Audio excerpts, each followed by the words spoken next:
హైదరాబాద్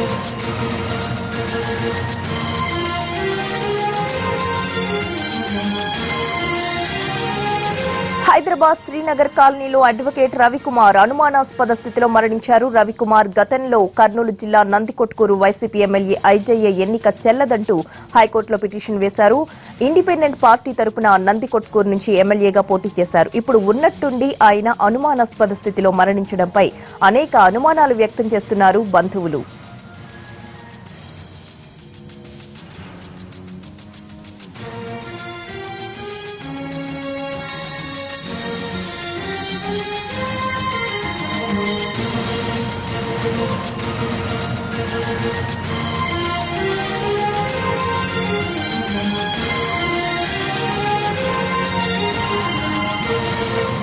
హైదరాబాద్ శ్రీనగర్ కాలనీలో అడ్వకేట్ రవికుమార్ అనుమానాస్పద స్థితిలో మరణించారు. రవికుమార్ గతంలో కర్నూలు జిల్లా నందికొట్కూరు వైసీపీ ఎమ్మెల్యే ఐజయ్య ఎన్నిక చెల్లదు అంటూ హైకోర్టులో పిటిషన్ వేశారు. ఇండిపెండెంట్ పార్టీ తరపున నందికొట్కూరు నుంచి ఎమ్మెల్యేగా పోటీ చేశారు. ఇప్పుడు ఉన్నట్టుండి ఆయన అనుమానాస్పద స్థితిలో మరణించడంపై అనేక అనుమానాలు వ్యక్తం చేస్తున్నారు బంధువులు. రవికుమార్ మృతికి సంబంధించిన పూర్తి వివరాలు మా ప్రతినిధి చంద్రశేఖర్ నాయుడు తెలుసుకుందాం. చంద్రశేఖర్, చెప్పండి, రవికుమార్ మృతికి సంబంధించిన డీటెయిల్స్ ఏంటి? వాళ్ళ ఇంట్లో వాళ్ళు ఏమంటున్నారు, స్థానికులు ఏమంటున్నారు? ప్రతిభ, రవికుమార్ అనుమానాస్పద స్థితిలో మృతి చెందారు. కొద్దిసేపు క్రితమే రవికుమార్ మిత్రులతో మాట్లాడినప్పుడు రవికుమార్ ఆరోగ్యంగా ఉన్నారు, ఎలాంటి సమస్యలు కూడా లేవు, అతను ఆత్మహత్య చేసుకునే అవకాశం లేదు, సో ఇది అనుమానాస్పదంగా ఉందని మిత్రుడు, అంటే 9 ఏళ్లుగా దాదాపు స్నేహంగా ఉన్న ఒక వ్యక్తి, అంటే అతను రవికుమార్ మిత్రుడు చెప్పారు. గ్రామంలో కూడా అనుమానాలు వ్యక్తం అవుతున్నాయి. అంటే గ్రామంలో రవికుమార్ కి పలువురితో వివాదాలు ఉన్నాయి, కుటుంబ సభ్యులతోనూ కొంతమందితో ఆస్తులకు సంబంధించిన వివాదాలు ఉన్నాయి. 2014 ఎన్నికల్లో రవికుమార్ ఇండిపెండెంట్ అభ్యర్థిగా పోటీ చేశారు. అదే ఎన్నికల్లోనే వైసీపీ అభ్యర్థిగా పోటీ చేసిన ఐజయ్య పైన కులానికి సంబంధించి ఆయన అభ్యంతరం వ్యక్తం చేశారు. అంటే నందికొట్కూరు ఎస్సీ రిజర్వ్డ్ నియోజకవర్గం, ఈ వైసీపీ నుంచి పోటీ చేసిన ఐజయ్య ఎస్సీ వర్గానికి చెందిన వారు కాదు, బీసీ సి కింద వస్తారు, కన్వర్టెడ్ క్రిస్టియన్ అని ఆయన ఎన్నికల నామినేషన్ సమయంలోనే అభ్యంతరం వ్యక్తం చేశారు. అయితే ఎన్నికల అధికారులు దాన్ని కొట్టిపారేశారు. ఆ తర్వాత ఆయన హైకోర్టులో రిట్ పిటిషన్ వేశారు.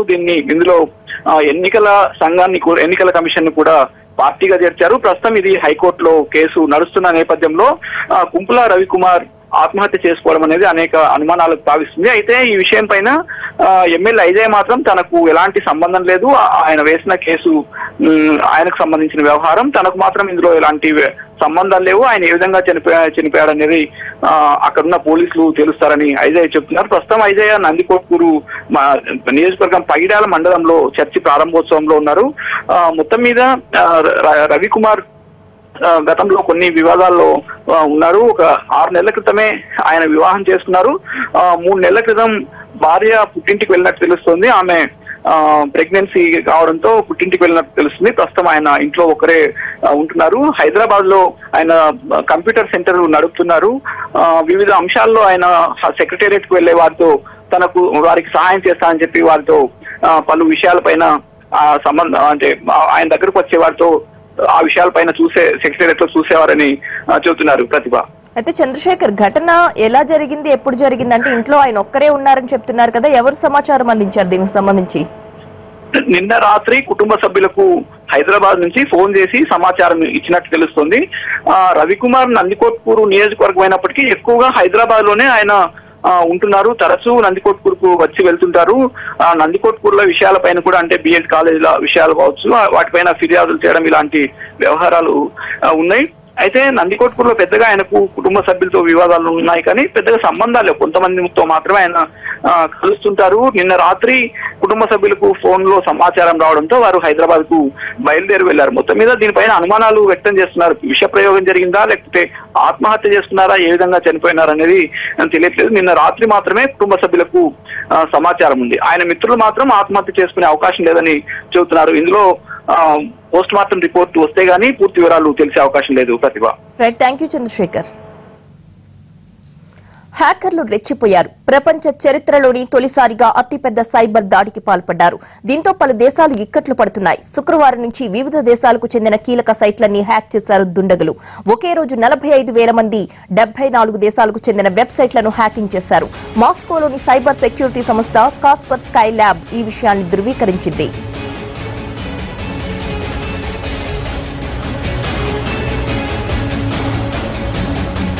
వెబ్సైట్ల హ్యాకింగ్ కు గురి కావడంతో అత్యవసర సేవలకు సైతం విఘాతం కలిగింది. తొలుత బ్రిటన్లో పలు ఆసుపత్రుల సైట్లపై సైబర్ దాడి జరిగింది. దీంతో ఆసుపత్రుల్లోని ఐటీ వ్యవస్థ ఒక్కసారిగా కూలిపోయింది. ఏం జరిగిందో తెలుసుకునేలోగా కంప్యూటర్లు తిరిగి పనిచేయాలంటే డబ్బులు చెల్లించాలన్న సందేశం స్క్రీన్లపై కనిపించింది.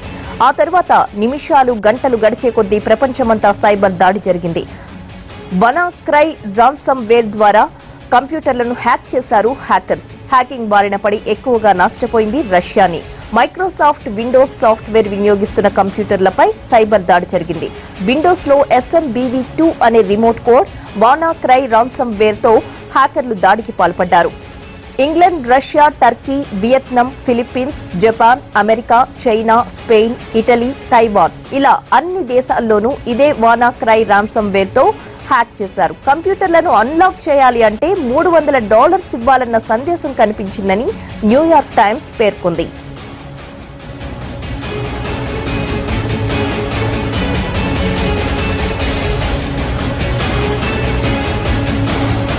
ఇటు దేశవ్యాప్తంగా పోలీస్ శాఖలకు చెందిన కంప్యూటర్లను కూడా హ్యాక్ చేస్తున్నారు దుండగులు. ఏపీలో పోలీస్ శాఖ కంప్యూటర్లు వరుసగా హ్యాక్ అవుతున్నాయి. ఇప్పటికే 25% కంప్యూటర్లు హ్యాక్ అయినట్లుగా అధికారికంగా ధృవీకరించింది పోలీస్ శాఖ. హ్యాకింగ్ కు గురైన కంప్యూటర్లను డీకోడింగ్ చేసేందుకు అధికారులు ప్రయత్నాలు ప్రారంభించారు. ఒక్క ఏపీలోనే కాదు, దేశంలోని పలు రాష్ట్రాల్లో హ్యాక్ జరిగినట్లు గుర్తించారు. విండోస్ ఆపరేటింగ్ సిస్టమ్ వాడుకున్న సర్వర్లను దుండగులు హ్యాక్ చేసినట్లు తెలుస్తోంది. అయితే తన కంప్యూటర్ హ్యాక్ కాలేదని స్పష్టం చేశారు AP DGP Sambasivarao. Microsoft Windows software వినియోగిస్తున్న కంప్యూటర్లపై సైబర్ దాడి చేస్తున్నారు హ్యాకర్లు. విండోస్ లో SMBV2 అనే remote code WannaCry ransomware తో హ్యాకర్లు దాడికి పాల్పడుతున్నారు. ఆంధ్రప్రదేశ్ పోలీస్ నెట్వర్క్ ను ఇలాగే హ్యాక్ చేశారు దుండగులు. చిత్తూరు, గుంటూరు, విజయనగరం, శ్రీకాకుళం జిల్లాల్లో పోలీస్ నెట్వర్క్ పనిచేయట్లేదు. ఈ 4 జిల్లాల్లోనే కాకుండా మిగతా జిల్లాల్లోని పలు ప్రాంతాల్లో కూడా పోలీస్ నెట్వర్క్ లో సమస్య తలెత్తింది. చిత్తూరు జిల్లాలో 8 పోలీస్ స్టేషన్లలోని కంప్యూటర్లు స్తంభించిపోయాయి. కంప్యూటర్లు ఆన్ కాకపోవడంతో పోలీస్ విధులకు ఆటంకాలు కలుగుతున్నాయి. ఈమెయిల్ ద్వారా మాల్వేర్ ను ఎన్క్రిప్టెడ్ ఫైల్లో పంపిస్తున్నారు హ్యాకర్స్. ఒక్కసారి డౌన్లోడ్ చేసిన వెంటనే కంప్యూటర్లు పనిచేయడం ఆగిపోతున్నాయి. దీంతో కంప్యూటర్లను డీకోడ్ చేయడానికి పోలీసులు ప్రయత్నిస్తున్నారు.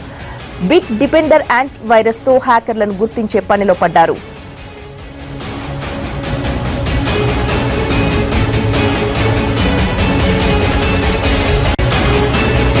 ఒకదానికొకటి అనుసంధానమై ఉన్న కంప్యూటర్స్ కి మాత్రమే ఇలాంటి వైరస్ అటాక్ అవుతుందని చెప్పారు AP DGP Sambasivarao.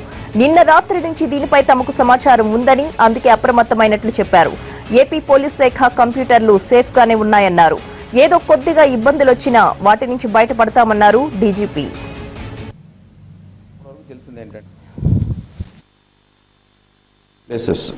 Tirupati, Visakhapatnam and some other district. They reported that వాళ్ళకున్న కంప్యూటర్స్ ఎన్క్రిప్ట్ అయినాయి అని చెప్పని. We are of course taking the advice of experts and then see that the encrypted files are back to normal so that we can use them. So otherwise damage maybe worldwide ఎంత అయింది, country wise ఎంత అయింది, I can't just give the figures. But ఏపీలో మాత్రం AP police ఇవి సంబంధించి they are relatively safe, number one, and damage is minimal. ఏమన్నా damage అయినా కానీ రిట్రీవ్ చేయడానికి కంప్యూటర్ ఎక్స్పర్ట్స్, అడ్వైజర్స్ సలహా తీసుకోండి. బ్రేక్ తీసుకుందాం. Stay tuned.